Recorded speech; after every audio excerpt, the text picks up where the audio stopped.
En esta remota isla, rodeada de más kilómetros de océano vacío que cualquier otro lugar de la Tierra, se levantan unos monstruosos monolitos. Durante casi 1000 años, su origen y su significado han estado envueltos en el misterio y las conjeturas. Aquí el presente parece embrujado por un catastrófico pasado. ¿Qué significado tienen las estatuas? ¿Quién las hizo y por qué? ¿Y qué ocurrió para que la población local se hundiera en el caos y la muerte? Tras años de intensos debates y de investigaciones arqueológicas, ha llegado el momento de revelar los misterios de la isla de Pascua.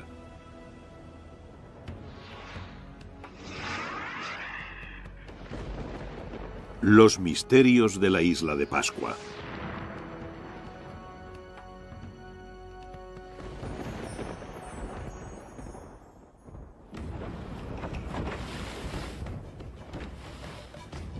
En la tarde del 5 de abril de 1722, una flotilla de barcos holandeses mandados por el capitán Jacob Roggeveen perdió el rumbo en el Océano Pacífico.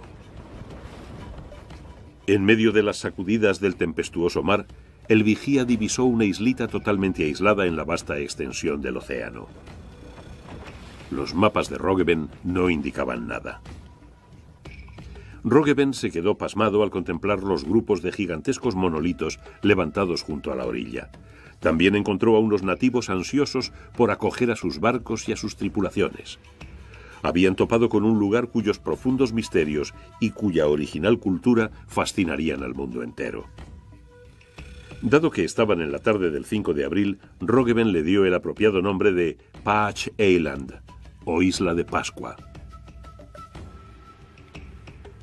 Pero este primer encuentro entre los amistosos nativos y los occidentales acabó de una manera imprevista para todos. ¿Quiénes eran estos isleños? ¿Y cómo llegaron a vivir en un lugar tan remoto en medio de un inmenso océano? El lugar concreto de donde vino esta gente, su patria, es desconocido.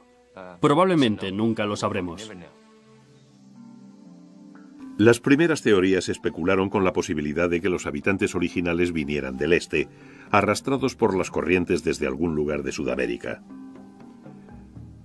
Thor Heyerdahl se convirtió en el campeón de esta teoría cuando cruzó con éxito el Pacífico en su balsa, la Kon-Tiki. Sin embargo, las modernas pruebas científicas desautorizan esta teoría. Hoy en día, los datos científicos basados en sólidas e irrefutables pruebas demuestran sin duda que la isla de Pascua se pobló desde el oeste, desde el corazón de lo que llamamos la Polinesia. Probablemente alrededor del 800 o 900 después de Cristo. La Polinesia se compone de casi 1000 islas de tamaños que van desde la extensa isla norte de Nueva Zelanda a diminutos islotes con apenas suficiente sitio para que aniden los pájaros. La Polinesia se extiende desde Nueva Zelanda al oeste hasta Hawái en el norte. La isla de Pascua se encuentra en el extremo sudeste del archipiélago. Los ancestros tuvieron que ser polinesios, porque a día de hoy los análisis de ADN demuestran que eran de linaje polinesio. Hablaban un idioma polinesio. El capitán Cook se fijó en ello cuando llegó por primera vez en el siglo XVIII. Pero de dónde vinieron exactamente es aún objeto de controversia. Los investigadores analizaron restos de ADN de 12 huesos humanos prehistóricos hallados en la isla de Pascua por Thor Heyerdahl. Todos revelaron un ADN relacionado con las características de los polinesios.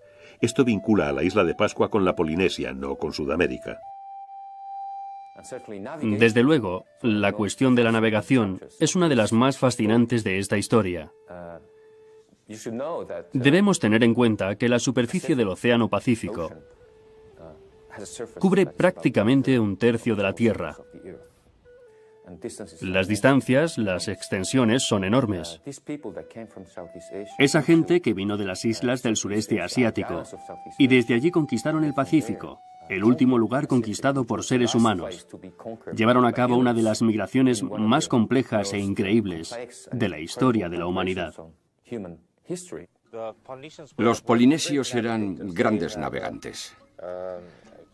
Tenían un amplio conocimiento sobre maneras de localizar su posición al cruzar el océano. Se sabe que manejaban esas enormes canoas de isla a isla, fijándose en las estrellas, en el sol y en la luna, sobre todo en las estrellas, para orientarse. Sabían en qué dirección salían y se ponían determinadas estrellas, o cuándo las tenían justamente encima. Conocían esas estrellas, o al menos las más brillantes. Las conocían a fondo porque sus vidas dependían de ello. Así que cuando zarparon en dirección a la isla de Pascua, no se sabe lo que pretendían, pero sin duda se pusieron en camino hacia el este. Las canoas de viaje típicas de los polinesios son esas dobles canoas que tanto se parecen a nuestros modernos catamaranes. Algunas eran muy grandes y podían alcanzar velocidades muy altas. Tenían hasta 30 o incluso más metros de longitud.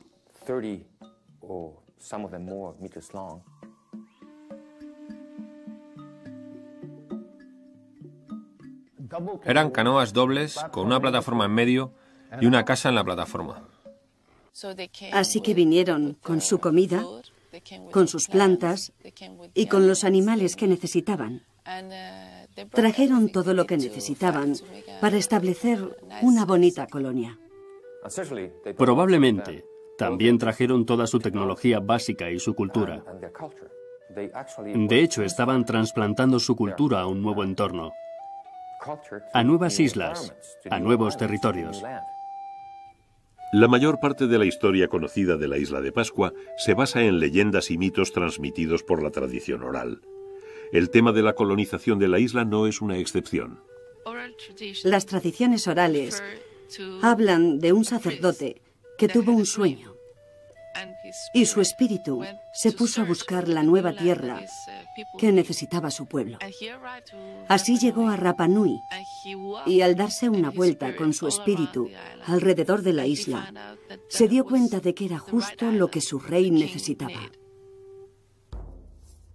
La tradición oral menciona al rey Hotu Matua como primer monarca de Rapa Nui y padre fundador de su única cultura.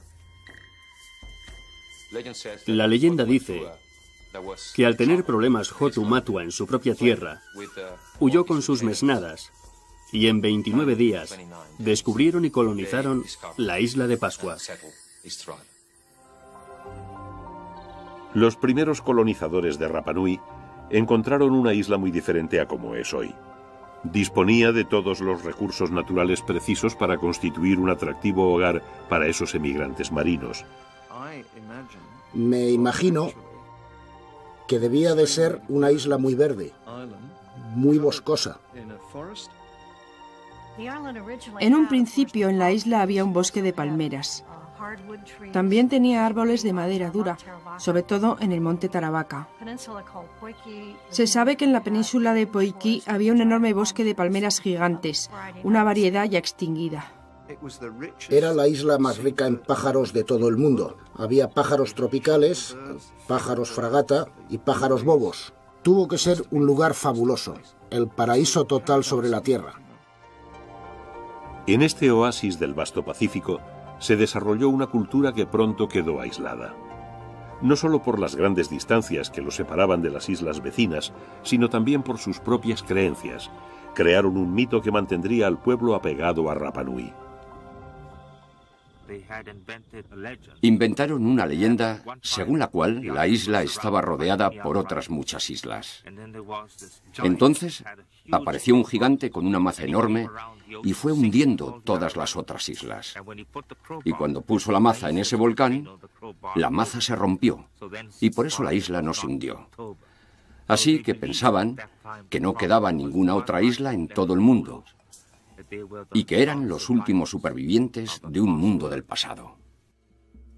A solas en su islita, el antiguo pueblo de Rapa Nui desarrolló una sociedad particular. Se cuenta que cuando Hotu Matua murió, sus 8 hijos dieron origen a 8 tribus. A continuación colonizaron las diferentes partes de la isla. Sus cosechas crecían bien en la fértil tierra volcánica. Sin vecinos que amenazaran su idílica manera de vivir, crearon una cultura artística que se expresó de diversas maneras. Ahora bien, en Polinesia cada isla parece especializada en su particular área de expresión artística. Parece que en la isla de Pascua se dieron todas ellas. Hacían artesanía de plumas, tatuajes, pintura corporal y tenían la escultura en piedra más rica de toda Polinesia. En la isla de Pascua se encuentran muchos petroglíficos. Hasta la fecha hemos registrado unos 4.000.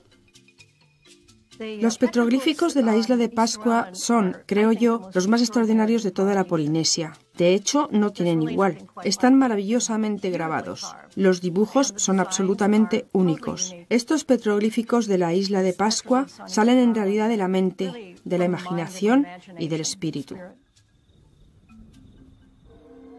Pero la imaginación y el espíritu de la gente de Rapa Nui no estaban satisfechos. Aspiraban a una forma de arte que hiciera ascender sus ambiciosas aspiraciones hasta los propios cielos. Algo único y extraordinario. Lo encontraron en lo que después se ha convertido en el símbolo de la isla de Pascua, las estatuas monolíticas conocidas más simplemente como Moai.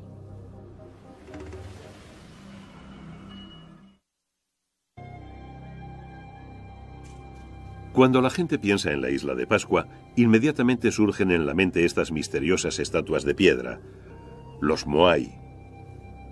Los científicos han identificado al menos 1000 de estos enigmáticos gigantes. ¿Qué cosas son? ¿Cómo pudo un pueblo primitivo esculpir y transportar esas inmensas, aunque frágiles moles por toda la isla?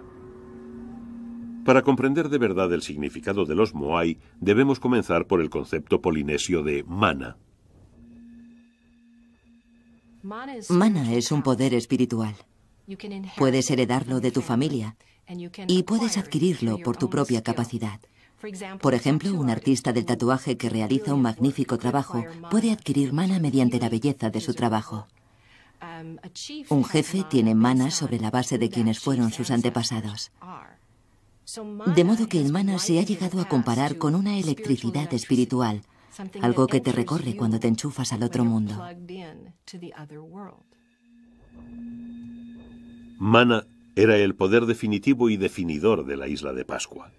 Era lo que hacía de los Moai algo tan importante. El Moai es una estatua esculpida para conservar el maná del antepasado. Cuando un Moai se termina y se sitúa en su plataforma, es una cara viva porque el espíritu del antepasado ya ha entrado en la estatua. Los Moai representaban para el pueblo de la isla de Pascua a sus divinizados antepasados. Todo el mundo remontaba su linaje a un antepasado común. En términos generales, una estatua representaba a este personaje o a esta persona en concreto. Los Moai se colocaban en plataformas ceremoniales o altares que en Polinesia se denominan Ahu. El Ahu era el punto focal de un linaje o tribu. Fundamentalmente, se trataba de una plataforma de piedra rectangular que se levantaba para colocar encima los enormes Moai. Un error muy común sobre la isla de Pascua es pensar que las estatuas están mirando al océano. Bueno, desde luego no es así. Todas las estatuas miran hacia el interior. El Ahu se construía muy cerca de la costa. Existía una plaza preparada especialmente. Funerales, ritos de fertilidad, sacrificios, asambleas, acontecimientos políticos, todo ocurría aquí. Desde el punto de vista social y religioso, era el emplazamiento más importante de un grupo. Estatuas gigantes mirando al interior, por encima del pueblo. Eso es material muy potente. Imagínate que tus antepasados están mirando cada cosa que haces. Se han encontrado Ahus por todos los rincones de esta isla de 95 kilómetros cuadrados, indicando los emplazamientos de los incontables pueblos que han desaparecido. Sorprendentemente, una abrumadora mayoría de Moai se originó en el mismo punto. Las estatuas se esculpieron en una sola cantera. El 99% de las 1000 estatuas se realizaron en la cantera de Ranu Raraku. Ranu Raraku es un cráter volcánico. Está constituido por conglomerados de lapilli, en otras palabras, de ceniza comprimida. Es un material escultórico fantástico. Hoy en día se siguen encontrando allí los restos de 500 o 600 años de excavaciones en la cantera. Y todavía quedan 397 estatuas, generalmente sin terminar. Siguen ahí.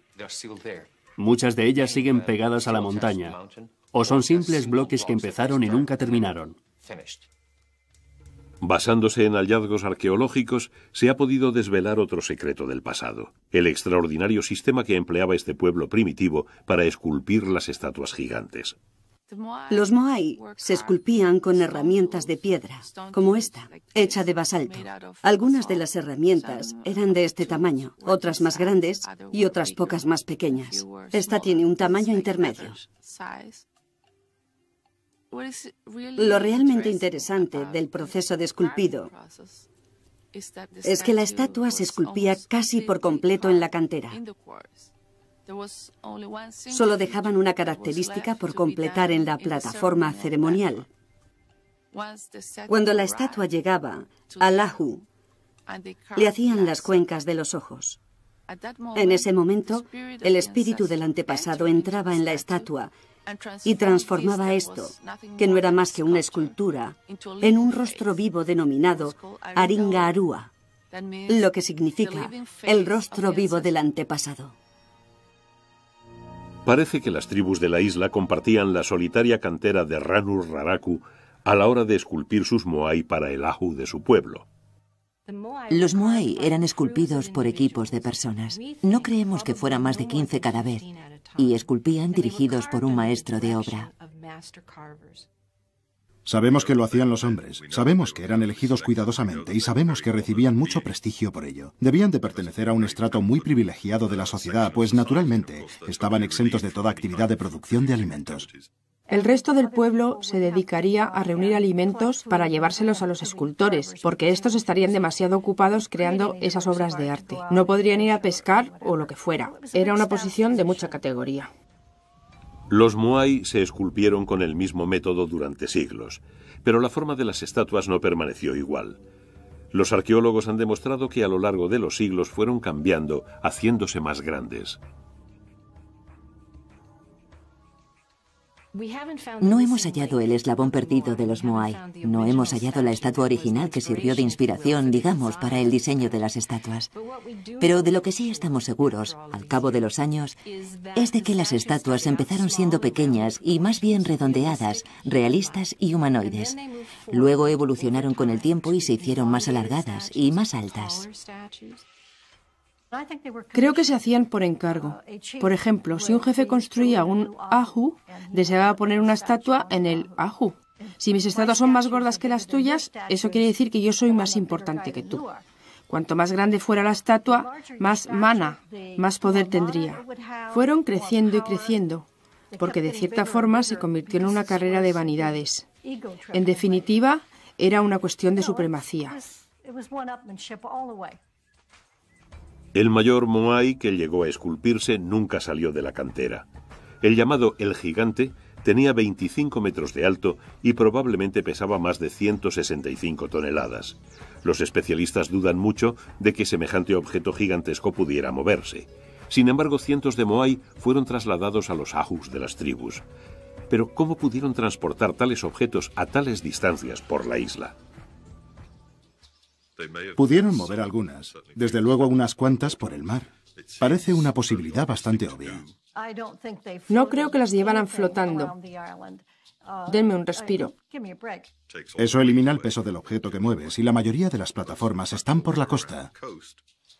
Pero la costa es muy recortada y rocosa. Son rocas y lava. Tendrían grandes rampas para canoas que llegarían hasta el mar. Allí esperaría una gran balsa que luego harían derivar hasta la rampa más cercana a la plataforma.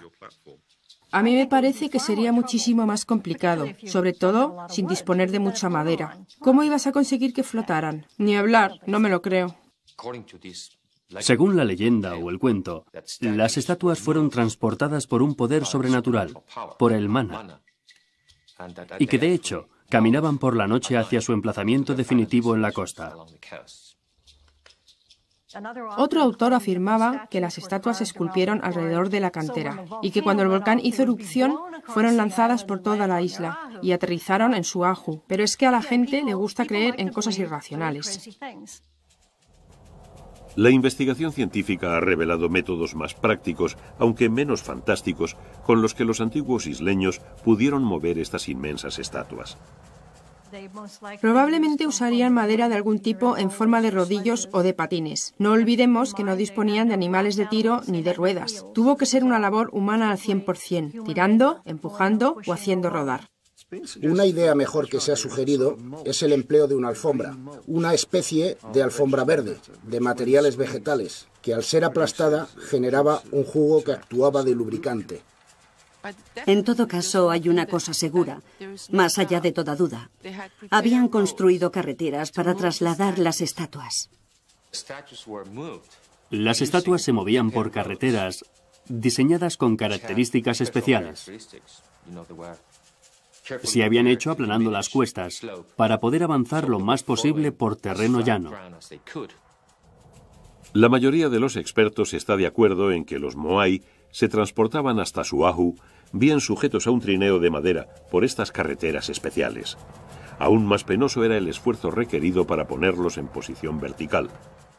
El sistema para levantarlos se parecía al utilizado para alzar los grandes bloques de piedra de las pirámides. En otras palabras, con una palanca hecha con un tronco de árbol, levantas un poquito un extremo de la estatua y pones unas piedras debajo. Rellenas ese espacio con piedras pequeñas, vuelves a poner la palanca y levantas otro poquito y sigues así hasta que la tienes en posición vertical. Esta cultura única, de tan primitiva tecnología, pero tan avanzada en sus logros artísticos, prosperó en su sublime aislamiento durante casi 1000 años. Entonces, abruptamente, inesperadamente, surge otro de los misterios eternos de la isla de Pascua. Bueno, la cosa sencillamente se fue a pique.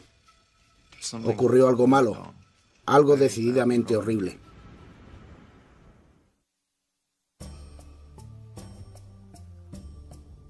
Hacia el siglo XVII, la cultura del moai en la isla de Pascua alcanzó su momento culminante.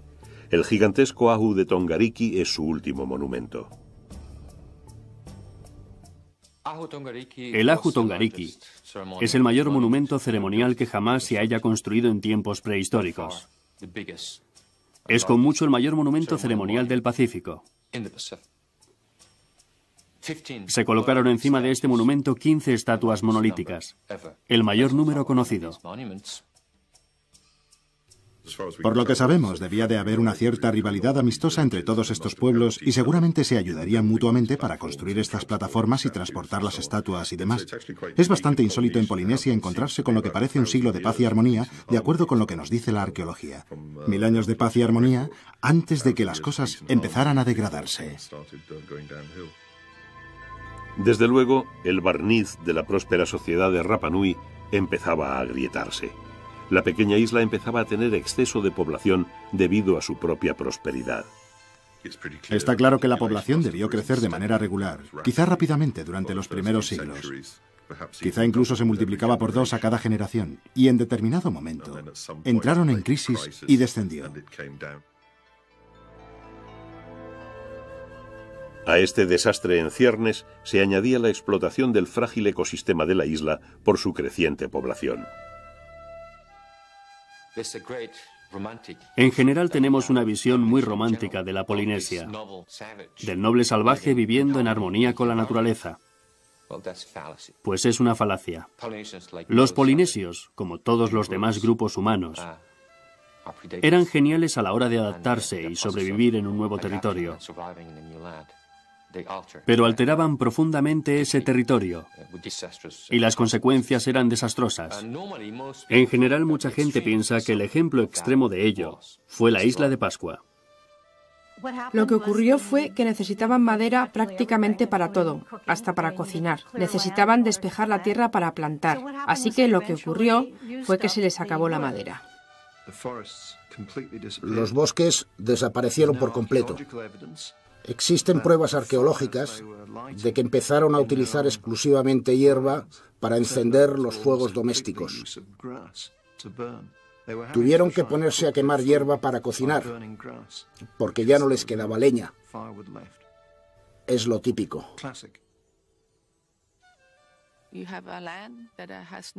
Estás en una tierra en la que ya no quedan árboles. El agua se vuelve escasa. Y en una situación de sequía, la comida escasea. Todos estos factores conducen a una situación muy crítica. La deforestación de la isla, combinada con cambios extremos en el ecosistema, produjo una rápida desintegración del milenario culto de los Moai. Muchas estatuas quedaron abandonadas a medio esculpir. Es como si hubieran dejado caer las herramientas y se hubieran marchado. Las herramientas se quedan por ahí tiradas. Fuera lo que fuera, da una extraña sensación de brusquedad. A partir de los estudios del polen realizados en la isla de Pascua, se ha sabido que la población sufrió escasez de materias esenciales, de alimentos, de leña para el fuego e incluso de agua potable. Eso pudo ayudar a precipitar la ruina de ese sistema tan bonito, pacífico y armónico que había durado tanto tiempo. Empiezan las incursiones. Un pueblo ataca a otro para robar su comida, probablemente. La ocupación total de la tierra implica que ya no hay a dónde ir. Y eso desemboca en conflictos. Grupos determinados o tribus empezaron a luchar contra otros grupos por el control de los recursos, principalmente la comida y el agua. Y eso es la guerra.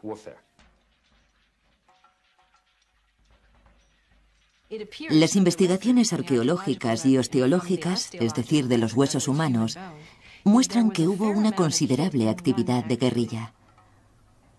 Era más bien cuestión de venganzas, pero mucha gente indefensa fue maltratada. En otras palabras, se atacaba frecuentemente a las mujeres y a los niños. Todo esto llevó a una crisis generalizada que acabó por hundir la cultura prehistórica. Esa antigua cultura había desaparecido mucho antes de que los observadores occidentales pudieran describirla. Las guerras tribales intensivas llevaron a otra práctica que ha asombrado a los especialistas actuales: el derribo intencionado de las estatuas Moai. Las estatuas fueron derribadas. No cayeron, sino que fueron empujadas, porque podemos ver que colocaron una piedra en el lugar en donde caería la cabeza, para que ésta se rompiera. Lo que significa que ya no podrían volver a levantarlas. Y si por casualidad las tiraban con la cara hacia arriba, pulverizaban la parte de los ojos para destruir por completo todo poder espiritual que pudieran tener. Las leyendas hablan de guerra, hambrunas y de un cisco generalizado, y la civilización entera se hundió. Al final se dio una guerra de clases entre los trabajadores y la aristocracia. Por supuesto, los trabajadores eran mucho más numerosos, por lo que ganaron enseguida. Mucha gente cree, y probablemente es cierto, que los trabajadores estaban tan indignados contra las estatuas, con cuya construcción habían sufrido tanto, que las tiraron, las echaron todas abajo. Otro signo del cambio radical de actitudes y de vida social es la aparición arqueológica de armas. Empezaron fabricando lo que denominamos matar, grandes puntas de daga o de lanza de obsidiana, el cristal negro volcánico. Como salidos de la nada, de pronto se convierten en los objetos arqueológicos más abundantes de la isla. Los fabricaron a cientos o incluso a miles.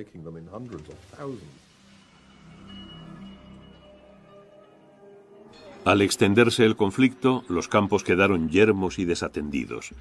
El hambre se generalizó. Esta situación quedó reflejada en grabados simbólicos. Desde luego, la comida parece ser el elemento central en este momento. Tenemos los famosos grabados en madera de Moai Kaba Kaba en la isla de Pascua, que al parecer representan seres humanos en el máximo grado de inanición, con unas enormes y cavernosas cajas torácicas, con ojos hundidos, o sea que sin duda estaban familiarizados con los síntomas del hambre. Y cuando la hambruna se hizo crónica, condujo a una desesperada y violenta reacción normalmente prohibida. Se ha dicho que los isleños tenían tal carencia de proteínas que empezaron a devorar a otra gente. Hay en la isla de Pascua evidentes pruebas de canibalismo en ciertos lugares de la isla. Los investigadores oyeron decir que los últimos actos de canibalismo se habían producido poco antes de la llegada de los misioneros católicos, hacia 1800. El nombre de la cueva de Anakaitenata puede significar tanto cueva donde comen los hombres como cueva donde se comen a los hombres. Se han realizado excavaciones allí y se han encontrado huesos y otras cosas. Hay un canibalismo de tipo ritual, que consiste en ingerir el cuerpo de un antepasado o de un amigo para apoderarte de su mana. Y luego hay un canibalismo de supervivencia, si tienes que escoger entre eso o morirte de hambre. Es un hecho conocido que las sociedades náuticas, basadas en la vida en el océano, han experimentado ambas cosas. Falta de comida y de agua, una guerra brutal y desesperados actos de canibalismo provocaron un descenso radical en la población de la isla de Pascua. Basándose en la arqueología, los especialistas creen que de un máximo de 15 o 20.000 personas, el número de isleños cayó a unas 1.000 hacia el siglo XVII. Pero cuando ya parecía que la situación de la isla era desesperada y su población estaba destinada a extinguirse, otro giro radical afectó a los habitantes de Rapa Nui.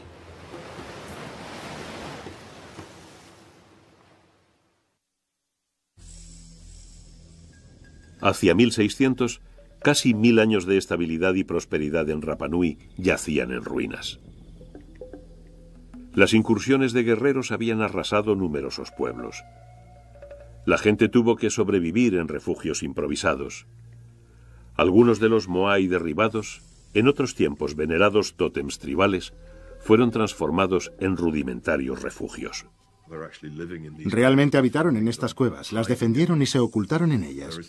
De pronto surgía un tremendo conflicto. Los pueblos se atacaban entre sí, derribaban las estatuas. Pero en contra de toda esperanza, en medio de este desorden generalizado, una nueva estabilidad iba tomando forma. Se cambió a una nueva religión y a un nuevo sistema social, que al parecer se basaba en el poder, en la fuerza. El guerrero más poderoso se convirtió en jefe supremo. Los guerreros lograban poder gracias a la guerra. También mediante una competición especial que se daba todos los años en Orongo. Ese fue el inicio del culto al hombre pájaro. En los años siguientes se construyó una aldea ceremonial para esta nueva religión en Orongo. Orongo se encuentra colgada al borde de un acantilado, pero también al borde del gigantesco cráter volcánico de Ranu Kau. Desde este punto culminante se distinguen algunos islotes mar adentro. Este rincón de la isla pronto se convirtió en el nuevo punto focal de la cultura de Rapa Nui. En sí mismo ya parece increíblemente mágico.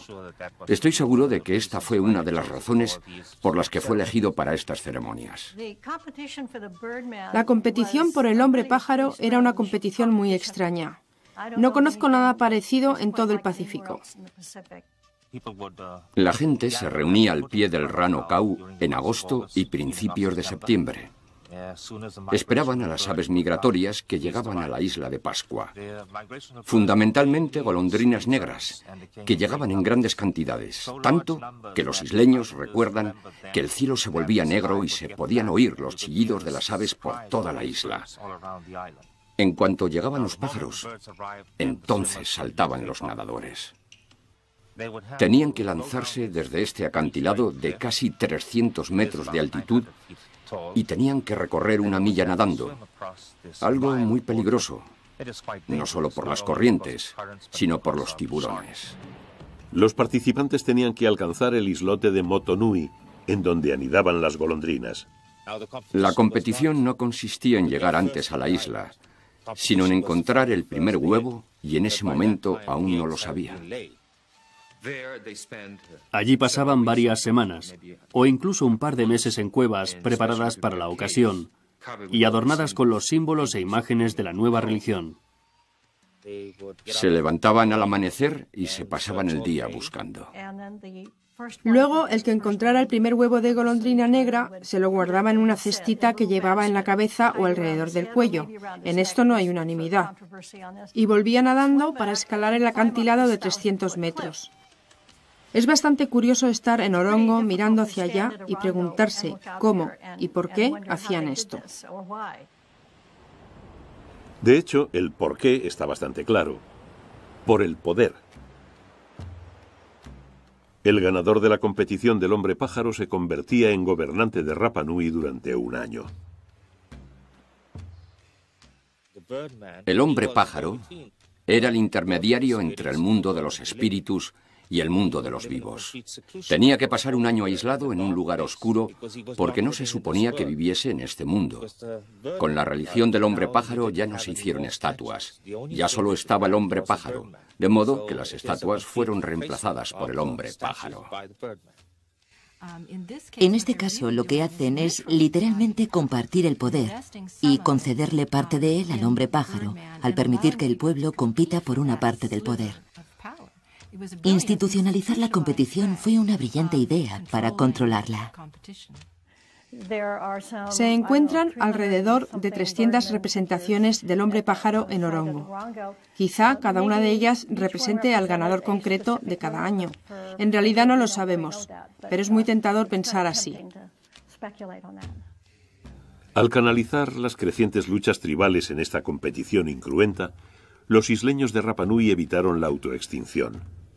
Algunos especialistas piensan que la religión del hombre pájaro tiene un significado más profundo, enraizado en la psicología de los isleños y en su sensación de aislamiento.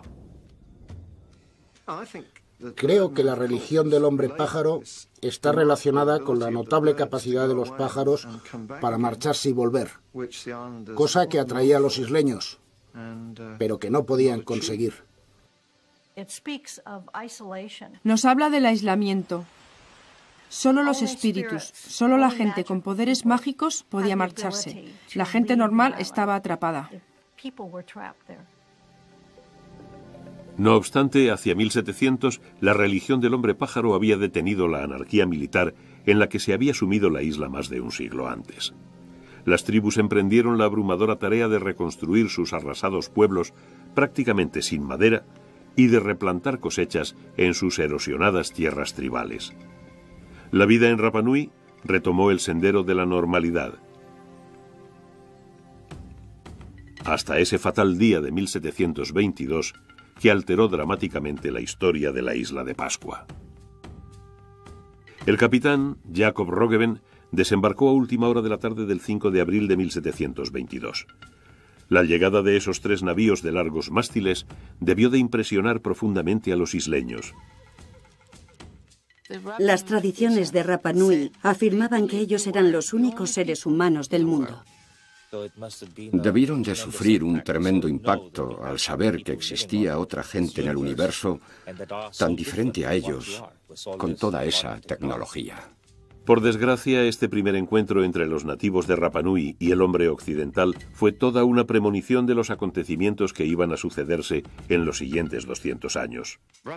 Los habitantes de Rapa Nui se pusieron tan nerviosos al ver a esos extraños seres en aquellos increíbles barcos que empezaron a alborotarse de inmediato. Una persona de Rapa Nui le echó mano a la gorra que llevaba uno de los marineros, y este aterrorizado empezó a gritar en holandés, "Tis tijd, vuur", que significa, es el momento, fuego. Casi 2 docenas de isleños fueron víctimas de las primeras armas de fuego que se veían en Rapa Nui. Los barcos de Roggeveen zarparon al cabo de 2 días, pero Rapa Nui ya estaba en los mapas. En el siglo XVIII, Rapa Nui fue visitada por otros extranjeros. Pero careciendo de leña, agua o comida, la isla de Pascua poco podía ofrecer a los exploradores. No obstante, había un recurso en Rapa Nui que sí llegó a interesarles a muchos occidentales a principios del siglo XIX, los propios isleños. Hay una historia sobre Rapa Nui que habla de pájaros negros y de trata de esclavos. Por supuesto, el final llegó cuando los esclavistas peruanos del siglo XIX llegaron para llevarse prácticamente a toda la población de la isla y ponerla a trabajar en la recogida de guano, en Perú. Se llevaron a unas 2.500 personas de la isla.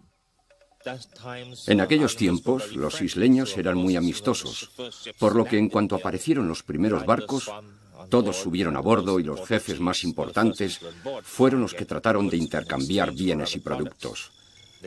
Pero a todos los secuestraron y se los llevaron.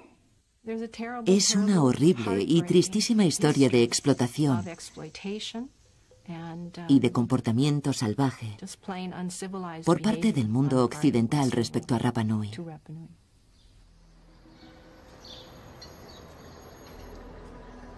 La trata de esclavos era una actividad predominante en toda la Polinesia Oriental. La Iglesia Católica y su único representante en la zona, el arzobispo de Tahití, se involucraron. Cuando esa práctica inhumana se detuvo, los isleños que quedaban vivos en Perú fueron enviados de vuelta a casa. Irónicamente, este hecho resultó desastroso. Se desató la viruela debido a las penosas condiciones del barco. De los 360 isleños que esperaban ansiosamente volver a ver su patria, solo 16 sobrevivieron al infernal viaje. Aunque estaban muy enfermos, de todas formas se les desembarcó. De modo que en los meses siguientes la viruela se extendió por toda la isla. Seguramente diezmó a la población. Lo que es importante que recordemos es que esta gran cultura prehistórica, cuya población alcanzó un máximo de 15.000 personas con un gran desarrollo y con tales grandes monumentos, acabó reducida a un lamentable grupito de 111 supervivientes rodeados por las ruinas de lo que sus antepasados habían construido. A finales del siglo XIX, el esplendor de la isla de Pascua había desaparecido para siempre. Aunque la historia siempre encuentra maneras de sorprender a los que la estudian. De esos tiempos siniestros y oscuros, el nuevo siglo engendró nuevos misterios y un asombroso renacimiento de Rapa Nui.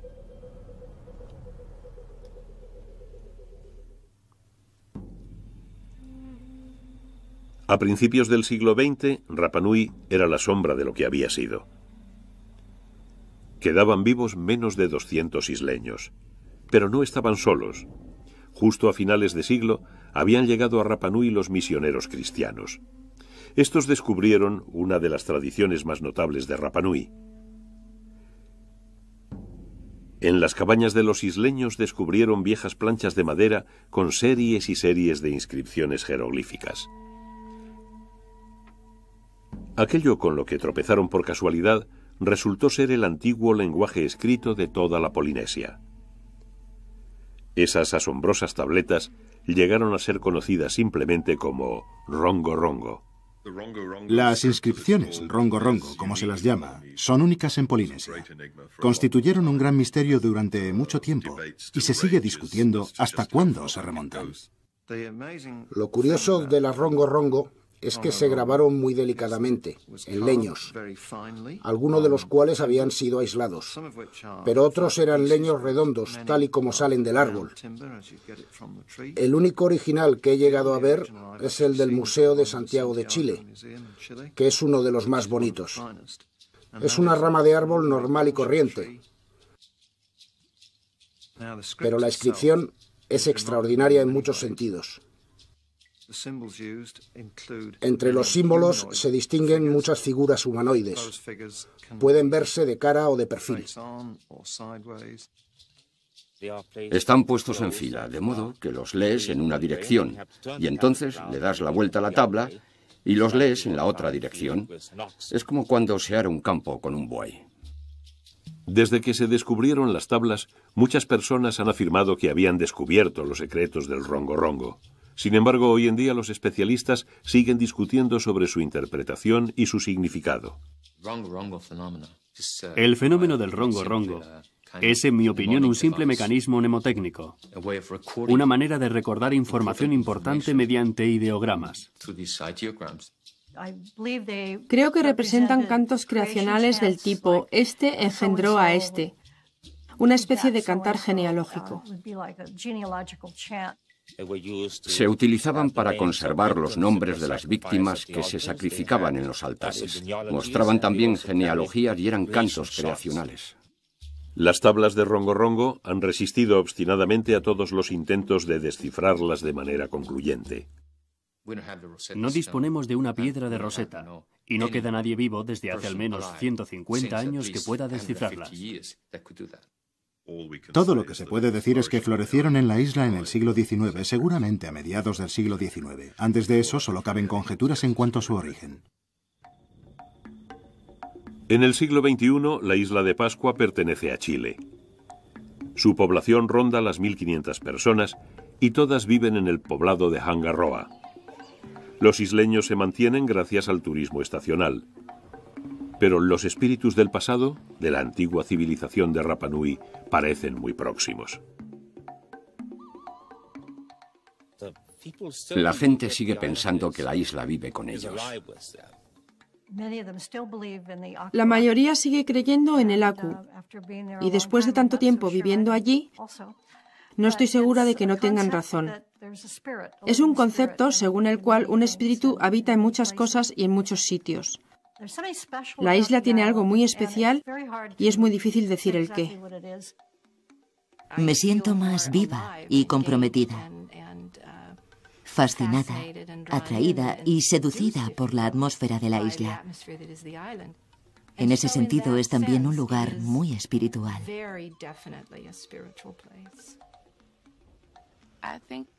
Creo que la isla aún está poseída por el alma, por el maná del pasado. Hay quien dirá que la tumultuosa historia del pueblo de Rapa Nui importa poco en este nuevo milenio. Pero tanto sus increíbles logros como su ciega arrogancia pueden incluir lecciones de suma importancia para todos los pueblos del planeta. En términos ecológicos, la isla de Pascua es un aviso. La isla de Pascua estuvo aislada durante más de 1000 años.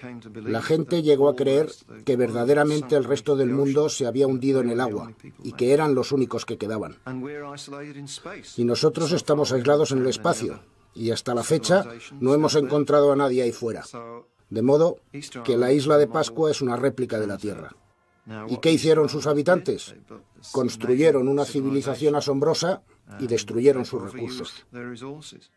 Por supuesto, estamos haciéndole lo mismo a nuestro planeta. Sabemos lo que estamos haciendo con el planeta y no se está deteniendo, sino que va a peor.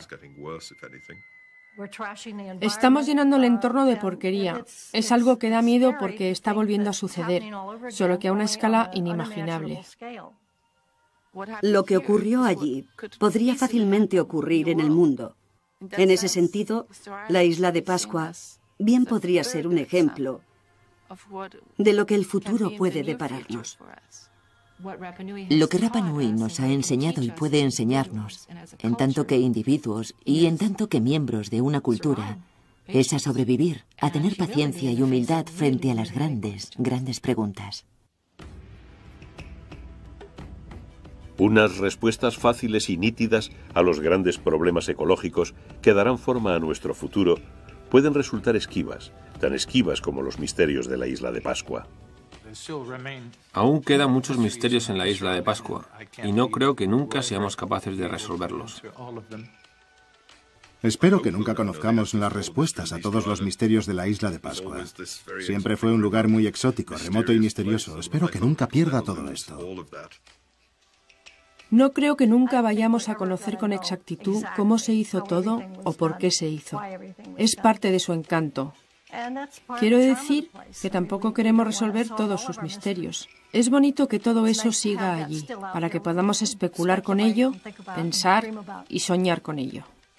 Por supuesto, ese es el secreto de Rapa Nui. Está fuera del tiempo.